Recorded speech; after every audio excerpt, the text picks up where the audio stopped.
ओम शांति। 2/7/2023 के अव्यक्त बाप दादा के मधुर धारणा युक्त महावाक्य रिवाइज हैं 26/1/95। बाबा के 2 कदम जो बाबा ने स्पष्ट किए हैं वो 2 कदम हैं, फरमान बरदार और वफादार। तो सुनते हैं डायरेक्ट अव्यक्त बाप दादा के महावाक्य। ब्रह्मा बाप के और 2 कदम, फरमान बरदार वफादार। आज चारों ओर के स्नेही सहयोगी बच्चों को और शक्तिशाली समान बच्चों को देख रहे हैं। स्नेही सभी बच्चे हैं, लेकिन शक्तिशाली यथाशक्ति हैं। स्नेही बच्चों को स्नेह का रिटर्न पदम गुणा स्नेह और सहयोग प्राप्त होता है। शक्तिशाली समान बच्चों को सदा सहज विजयी भाव का रिटर्न मिलता है। दोनों को मिलता है, मिलता सभी को है। स्नेही बच्चे यथाशक्तिशाली होने के कारण सदा सहज विजय का अनुभव नहीं कर पाते। कभी सहज और कभी मेहनत। बाप दादा स्नेही बच्चों को भी मेहनत को सहज करने का सहयोग देते हैं। बाप दादा स्नेही बच्चों को सहज करने का सहयोग देते हैं, क्योंकि स्नेही आत्माएं सहयोगी भी रहती ही हैं। तो सहयोग के रिटर्न में बाप दादा सहयोग जरूर देते हैं, लेकिन योग अर्थात ना होने के कारण सहयोग मिलते भी प्राप्ति का अनुभव नहीं कर पाते। योग नहीं है तो जो बाबा से प्राप्ति होनी चाहिए वो अनुभव नहीं कर पाते। योग द्वारा ही सहयोग का अनुभव होता है। और शक्तिशाली समान बच्चे, जो शक्तिशाली आत्माएं हैं, बाप समान बच्चे हैं, वो सदा ही योग युक्त हैं। इसलिए सहयोग का अनुभव करते सहज विजयी बन जाते हैं। लेकिन बाप को दोनों ही बच्चे प्यारे हैं। प्यार और सदा विजयी रहने की शुभ भावना सभी बच्चों में रहती है, लेकिन बाप को दोनों ही बच्चे प्यारे हैं। प्यार और सदा विजयी रहने की शुभ चाहना सभी बच्चों में रहती है, लेकिन शक्ति कम होने के कारण समय पर और सर्व शक्तियाँ कार्य में नहीं लगा सकते। शक्तियों की नॉलेज है, समझ है, लेकिन वो शक्ति ना होने के कारण उन शक्तियों को समय पर काम में नहीं लगा सकते। बाप वर्षे के अधिकार में सर्व शक्तियों का अधिकार सभी बच्चों को दे देते हैं। अधिकार देने में बाप दादा अंतर नहीं रखते। बाप को संपूर्ण अधिकारी बनाते हैं, लेकिन लेने में नंबर वार बन जाते हैं। बाबा तो सभी को एक जैसा देते, लेकिन लेने में नंबर वार बन जाते हैं। बाप दादा किसी को स्पेशल, किसी को अलग ट्यूशन देते हैं क्या? एक ही बात, चाहे वो पुराने ते पुराना हो, आदि रतन हो, या लास्ट में भी आ रहे हैं, एक ही क्लास है, एक ही मुरली है। स्पेशल किसी को ट्यूशन दे ऐसा नहीं है, नहीं देते। पढ़ाई सबकी एक, पालना सबकी एक। पांडवों को अलग पालना हो, शक्तियों को अलग हो, ऐसे है क्या? सबको एक जैसी पालना और पढ़ाई है, लेकिन लेने में, रिजल्ट में कितना अंतर हो जाता है। कहते ना, देंदा दे लेंदा थक पाई। देने वाला दाता एक जैसा दे रहा है और देता रहेगा, दे भी रहा है, पर लेने वाले यथा शक्ति लेते हैं। कहाँ अष्ट रतन और कहाँ 16,108 रतन, कितना अंतर है। यह अंतर क्यों हुआ? पढ़ाई और पालना की, जो पढ़ा रहे हैं बाबा और पालना को, वरदानों को धारण करना और कार्य में लगाना, इसमें अंतर हो जाता है। कई बच्चे धारणा भी कर लेते हैं, लेकिन समय प्रमाण कार्य में लगाना नहीं आता। अपनी धारणा में है पर उसको कार्य में लगाना, उस समय प्रमाण कार्य में लगाना नहीं आता। बुद्धि तक बहुत भरपूर होंगे, लेकिन कर्म में आने में फर्क पड़ जाता है। ब्रह्मा बाप नंबर 1 क्यों बना?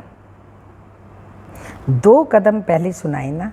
तीसरा, सदा बाप, शिक्षक और सतगुरु के फरमान बरदार बने। बाप के, टीचर के, सतगुरु के सदा फरमान बरदार बने।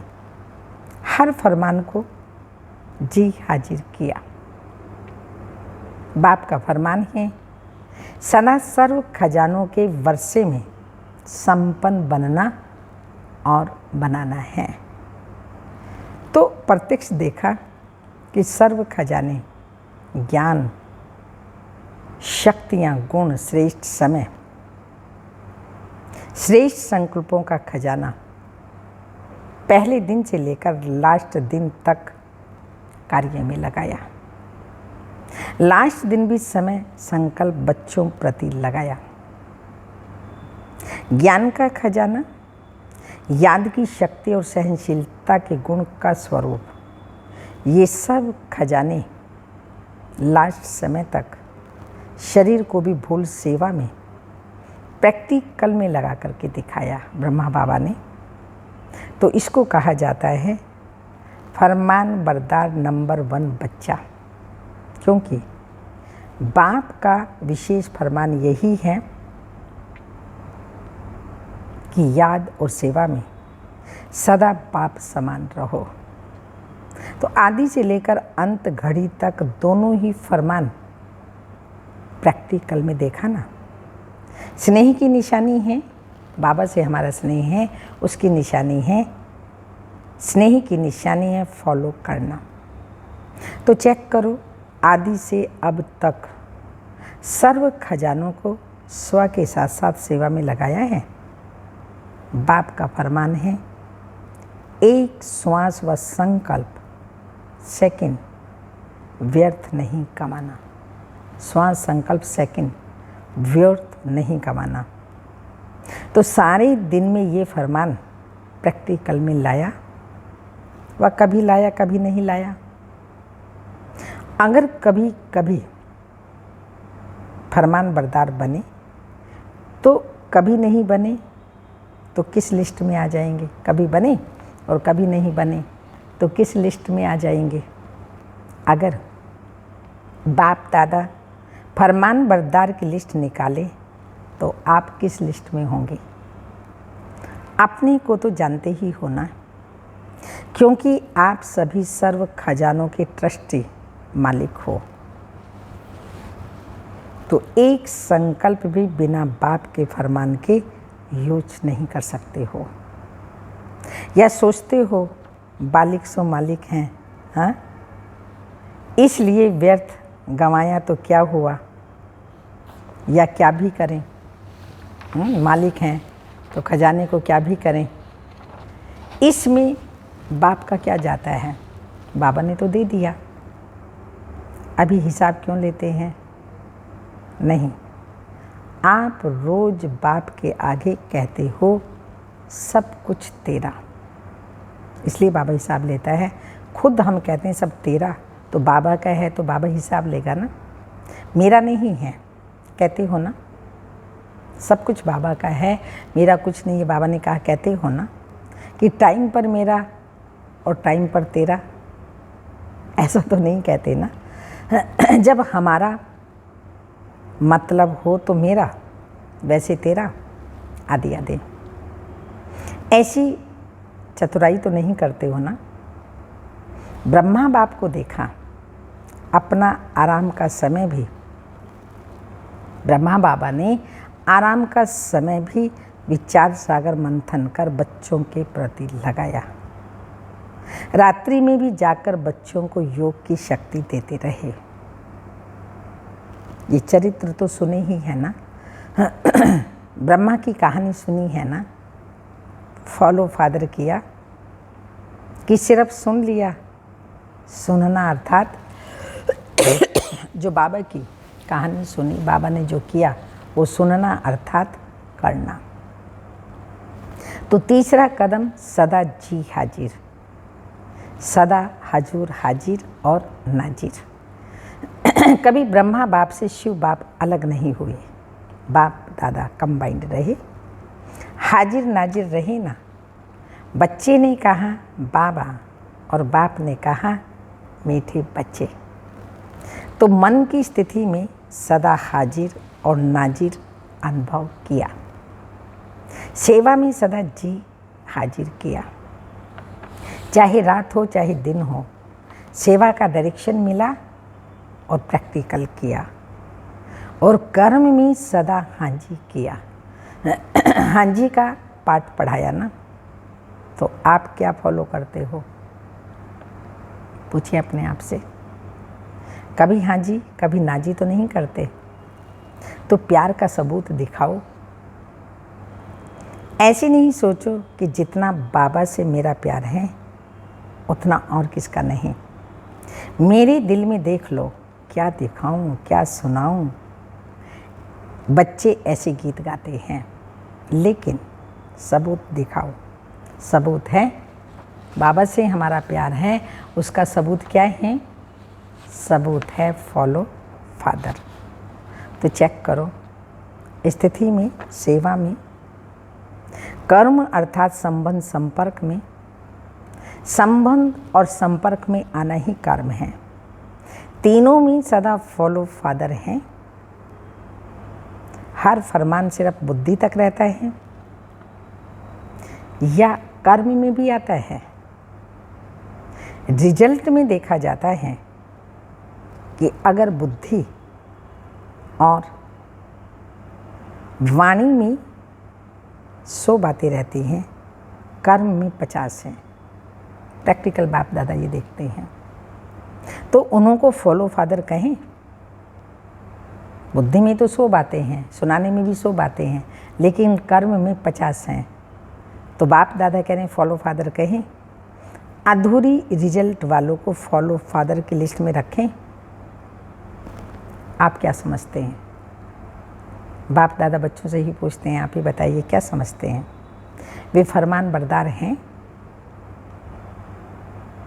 कि आप आधे में राजी हैं या थोड़ा थोड़ा अंतर पसंद है?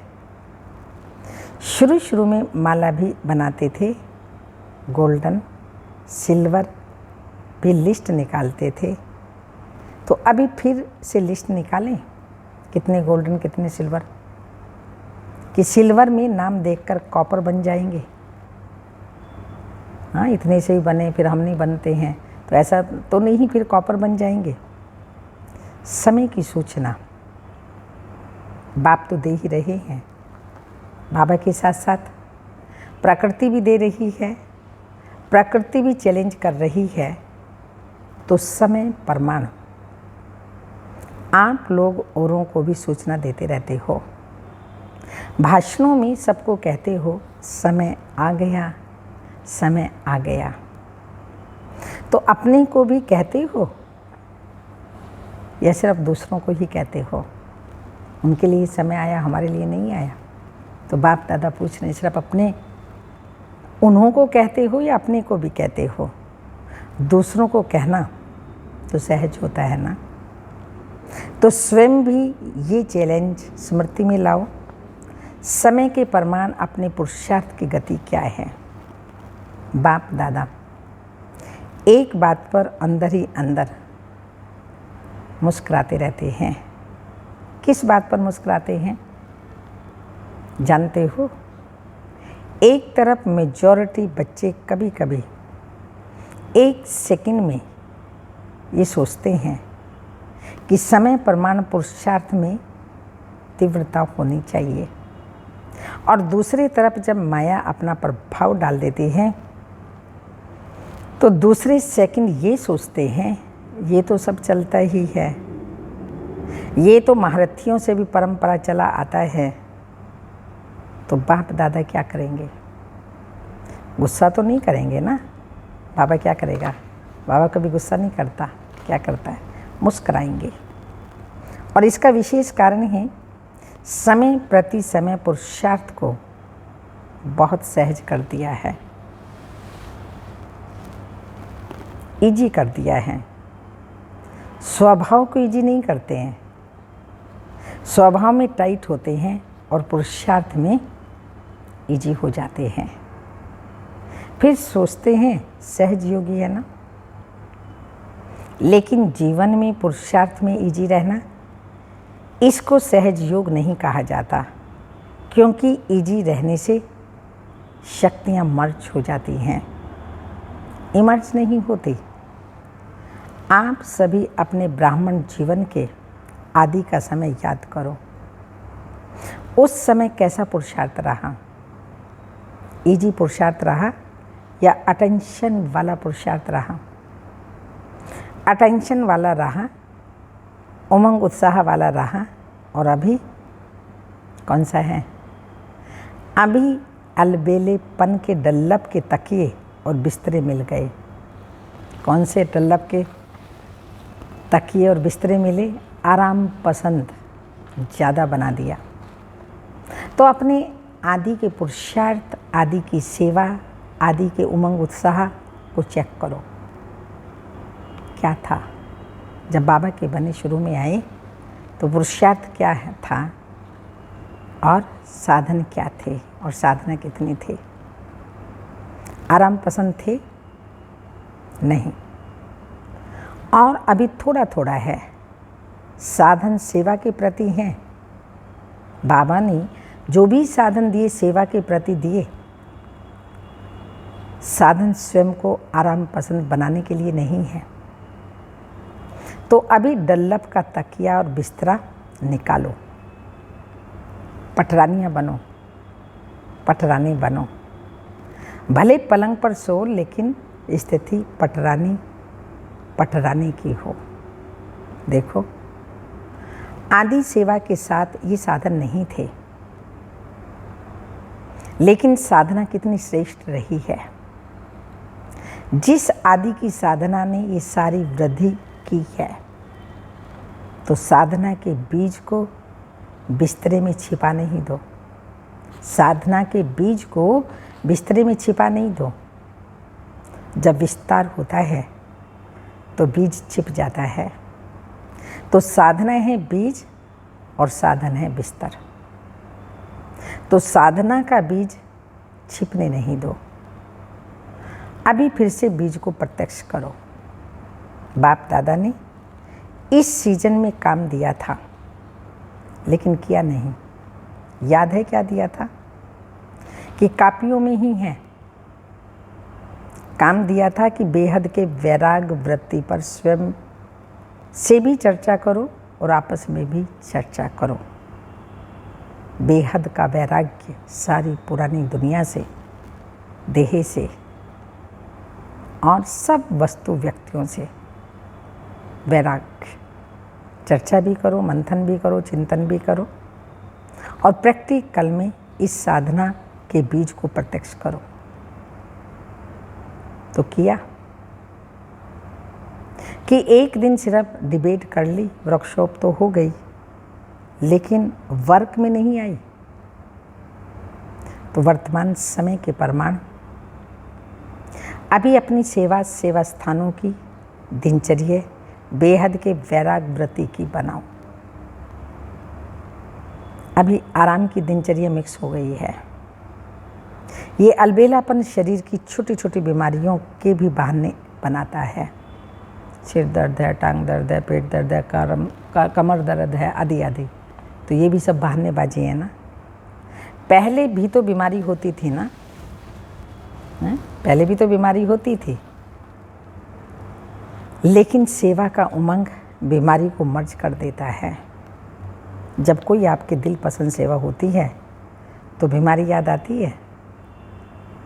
अगर आपको इंचार्ज बहन कहे नहीं आपकी तबीयत ठीक नहीं है, दूसरे को करने दो, तो करने देंगे?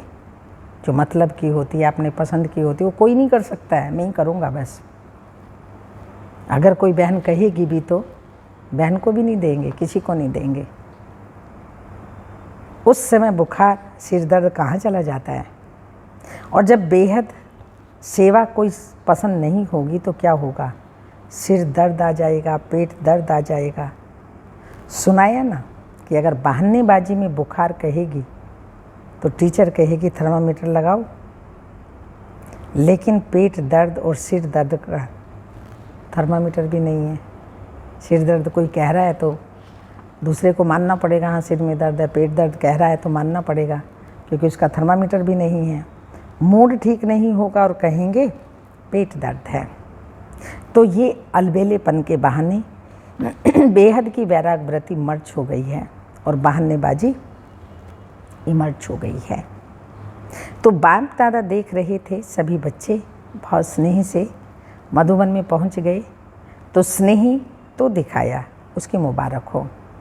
बाप दादा को भी बच्चों की खुशी देखकर खुशी होती है, लेकिन आगे क्या करना है?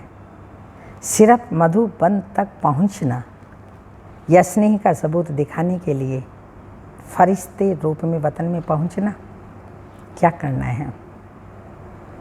मधुबन में पहुंचे उसकी मुबारक है, लेकिन फरिश्ता बन वतन में कब पहुंचेंगे? बाप समान संपन्न संपूर्ण कब बनेंगे? वो बाप दादा चाहते हैं। चलते फिरते आप सभी को फरिश्ता ही देखें, बोल चाल रहन सहन सब फरिश्तों का बन जाए। तो फरिश्तों का अर्थ ही है डबल लाइट। तो दिनचर्या में लाइट नहीं बनना। बाबा ने कहा डबल लाइट बना, दिनचर्या में लाइट बन जाए, नहीं, लेकिन संबंध संपर्क में स्थिति में लाइट। तो लाइट बनना आता है कि बोझ खींचता है। बाप दादा स्नेह का सबूत देखना चाहते हैं, और जब स्नेह का सबूत देंगे तो आपको तालियां बजाने की ज़रूरत नहीं पड़ेगी, लेकिन माया भी ताली बजाएगी। वाह विजयी वाह, प्रकृति भी ताली बजाएगी। तो अभी कुछ परिवर्तन करो। अभी स्वयं को स्नेह के साथ शक्तिशाली भी बनाओ। स्वयं के परिवर्तन में शक्ति स्वरूप हो। सहज योगी करके अलबेलापन नहीं लाओ। बाप दादा देखते हैं स्व प्रति, चाहे सेवा प्रति, चाहे औरों के संबंध संपर्क के प्रति अलबेलापन ज़्यादा आ गया है। ऐसे नहीं सोचो कि सब चलता है। एक दो की कॉपी नहीं करो, बाप को कॉपी करो। दूसरे को देखने की आदत थोड़ी ज़्यादा हो गई है।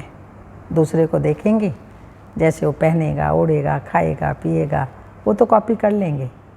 पर वो जो साधना कर रहा है, उसका जो त्याग है, उसकी जो तपस्या है, उसकी जो हद बेहद की सेवा है, स्थूल सूक्ष्म सब सेवा, वो भी तो कॉपी करो ना।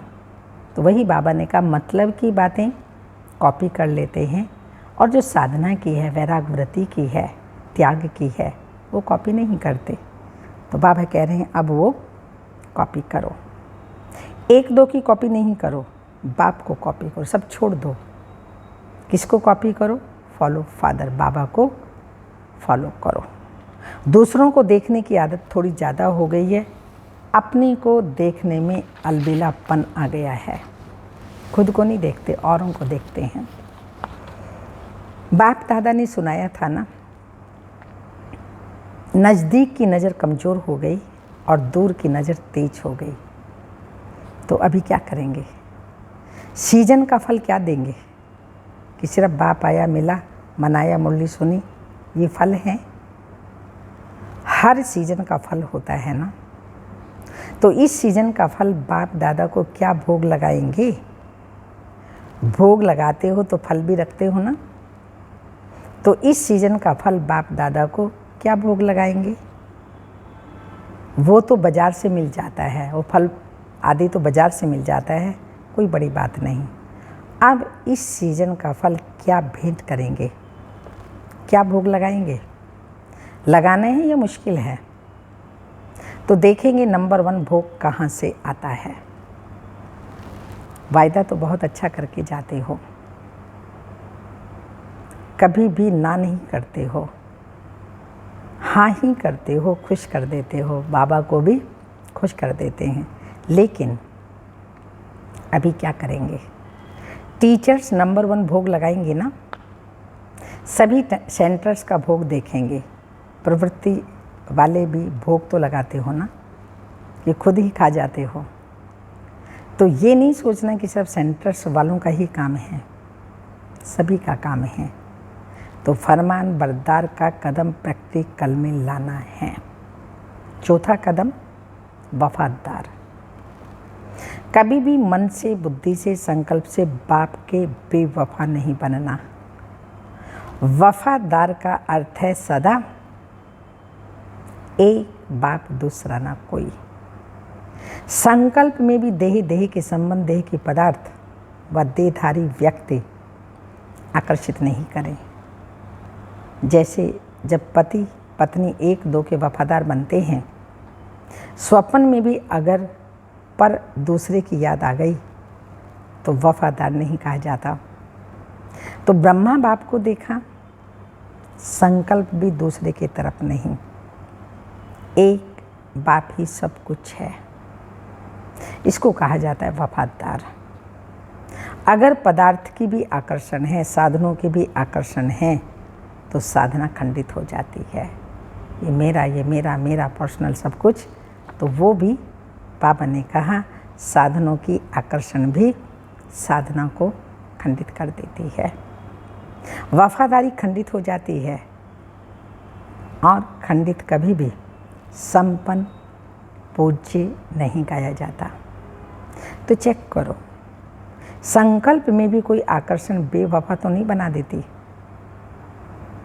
अगर जरा भी किसी के प्रति विशेष झुकाव है, थोड़ा भी पर्सनल झुकाव है, देहधारी की तरफ, वस्तु की तरफ थोड़ा भी झुकाव है, चाहे गुण के ऊपर, चाहे सेवा के ऊपर, चाहे अच्छे संस्कारों के ऊपर भी अगर एक्स्ट्रा प्रभावित हैं, तो वफादार नहीं कहा जाएगा।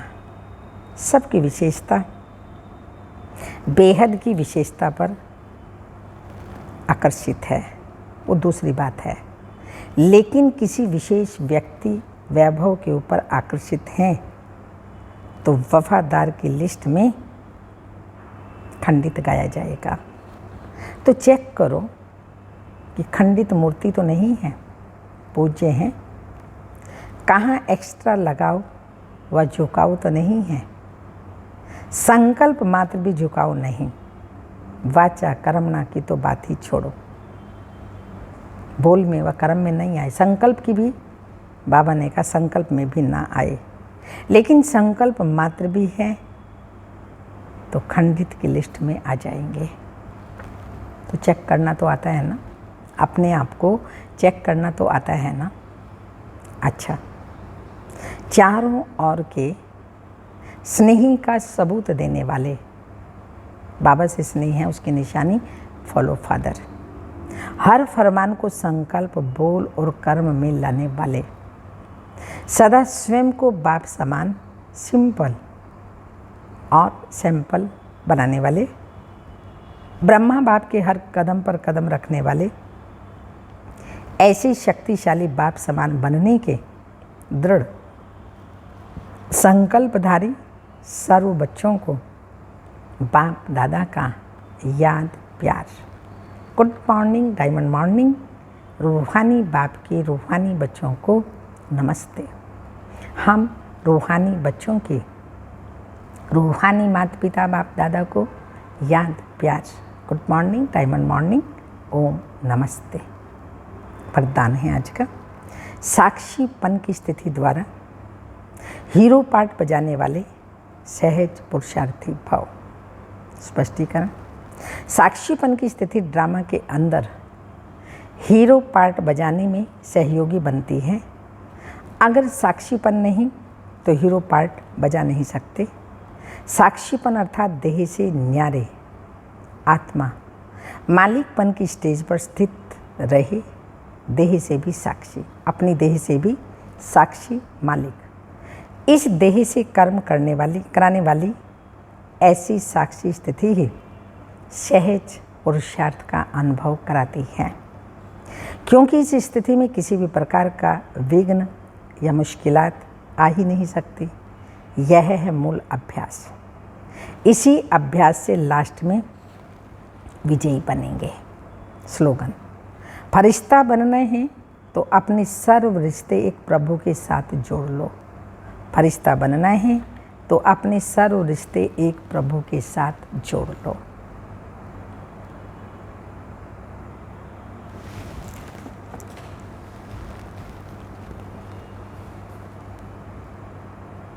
अव्यक्त इशारा है। जिन बच्चों का स्वभाव निर्मल है वह विचार देने में सहज होंगे, किसी भी सेवा में विघ्न रूप नहीं बनेंगे। उन्हें यह संकल्प भी नहीं आएगा कि मेरा विचार, मेरा प्लान, मेरी सेवा इतनी अच्छी होते हुए भी मेरा क्यों नहीं माना गया। यह मेरापन आना भी अलाय नित्य होना है। ओम शांति।